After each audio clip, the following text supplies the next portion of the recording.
Dating takot na takot ako kaya walang nangyayari sa buhay kong kung di ka takot, bakit hanggang dyan nandun ka pa rin, trap ka pa rin. Videos that will make you wealthy and debt-free. Kapatid, may fear ka ba? The fear of public speaking, the fear of failure, the fear of rejection, the fear of the unknown, the fear of the future, the fear of financial instability, and the fear of being judged. Ay, grabe. If you have those type of fear, my friend, hindi ka nag-iisa. Sa video na ito, I would like to share with you how I was able to conquer my fear from anxiety to motivation. Kung gusto niyo malaman, you don't want to miss this video. Hi there, this is Shane Kitan, your pambansang world coach. Sa episode na ito, I would like to share with you story of transformation na talagang dating takot na takot ako kaya walang nangyayari sa buhay ko ngayon, how I was able to break out and achieve something in life. Sana makapulutan nyo ng aral to. Okay, pag-usapan muna natin yung the pain of living in fear. If you are living right now in fear, state of fear right now, fear na baka hindi mo mabayaran ang responsibilidad mo, yung utang mo, at fear na baka maubusan ka ng pira, yan ang pinaka nakakatakot. Alam mo ang nangyayari once you live in fear? You will be paralyzed. And yung parang, yung puso mo parang, grabe. Tapos stress na stress ka na, tapos di ka makapag-isip ng tama, tumitigas ang balikat mo, yung parang feeling mo nalalamig ka, yung tiyan mo, yung parang bumabaligtad na ganun. Naramdaman ko yan mga friendship. Kaya nga, sobrang anxious, at the same time, stress. Sino sa inyo nakaka-relate sa sinabi ko? Type relate sa comment section. And in the process, since hindi ka na makagalaw, paralyzed ka, so walang nangyayari sa buhay mo. Yung mga pangarap mo, wala. Diba? At the same time, ang emotional turmoil, grabe talaga. Yung parang feeling mo talaga nawawalan ka na ng pag-asa at nade-depress ka na. Pag umabot ka sa ganitong point sa buhay mo, in other words, ang feeling mo is this. Pasensya na po, which I felt before. I felt useless. In Tagalog o Filipino, wala kang silbi. Ay, narinig mo na ba yun? Ay, naku, narinig ko yun. Wala kang silbi.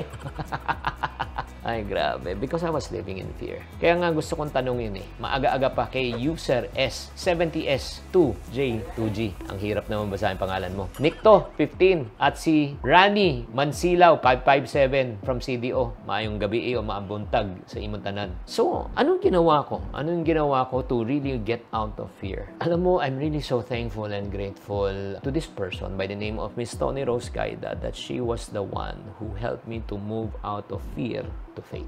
Kasi the opposite of fear is faith. The opposite of fear is courage. The opposite of fear is hope. And in 1992, Tony Rose Gaida was the one who shared the love of God to me at lunch date at Broadway Centrum. I used to have a fear, and one of my greatest fear during that time was to die. Bakit po? Kasi hindi ko alam saan ako papunta. I know naman I'm not perfect. I know naman that I'm not good. I know that I'm a sinner, and I know if you sin, you go to hell. But when Tony Rose Gaida shared to me the love of God, sinabi niya, alam mo, God loves you. God's willing to forgive your sin. If you're willing to surrender your life to the Lord Jesus Christ, He will forgive your past, your present, and future sin, and He will give you eternal life. So basically, what I did in 1992 po, I prayed to receive the Lord Jesus Christ to be my Lord and my Savior in my heart in 1992.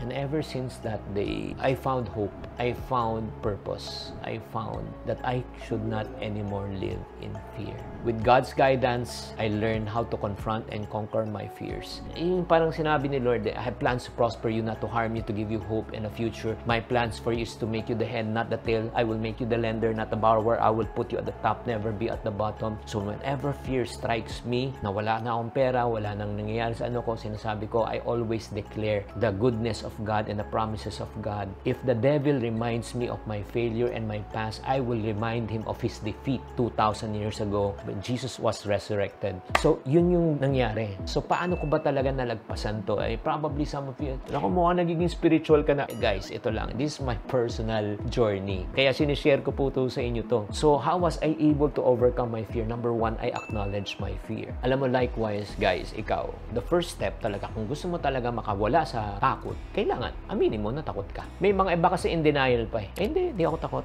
Kung di ka takot, bakit hanggang dyan, nandun ka pa rin, trap ka pa rin? Because yun nga, once you are living in fear, you become paralyzed. Alam mo to lang atin-atin lang to. Walang taong tamad. Wala nga ginagawa Alam mo ba't siya walang ginagawa? Dahil takot siya. Takot siya sumubok. Takot siya baka hindi mag-work. Kaya siya naging tamad. Nagpa-paralyze siya. Gets? Kung sino sa inyo, hindi naman kayong tamad, takot ka lang, type me. Number 2, what did I do? I seek support. Lumapit ako kay Tony Rose. Nakita ko kasi, basically, ang story naman niya kung bakit siya nilapitan ko kasi she used to be open book naman to, drug dependent, tapos gumaling. Paano? Sabi daw niya kasi ang doktor niya si Jesus.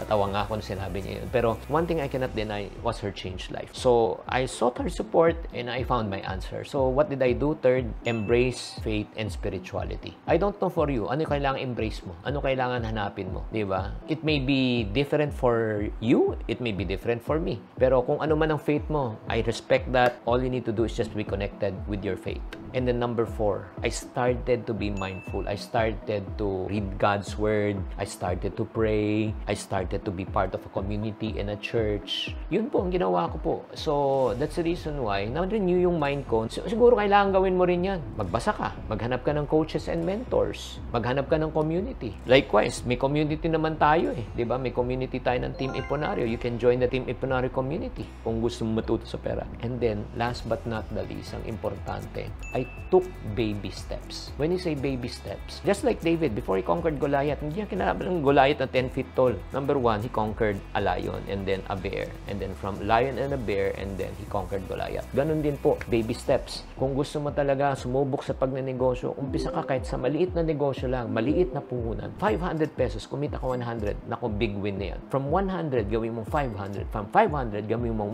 1,000. 1,000, gawin mong 2,000. 2,000, gawin mong 4,000. 4,000, gawin mong 10,000. In other words, sa maliit ka mag-umpisa. Huwag mong iisipin agad. Yun ang problema natin eh. Ang problema natin, gusto natin biglang yaman. Gusto natin yung madalian. No. Baby steps. And this is what I've realized. Fear can be a powerful motivator when channeled correctly, but fear can also be a powerful prison when you are living in fear. Kaya nga, ang tanong po sa inyo ngayon, do you want to live in fear or do you want to use your fear to be set free? And how can you be set free? If you have faith.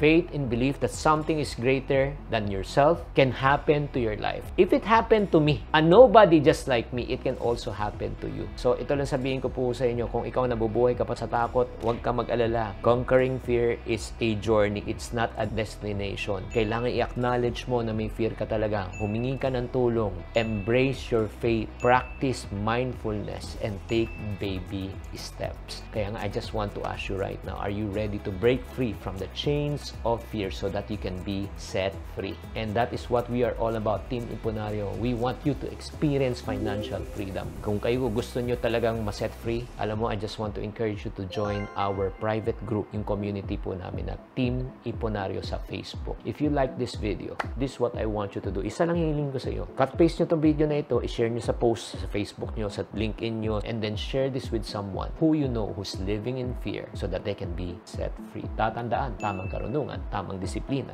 ang susi sa pagyaman.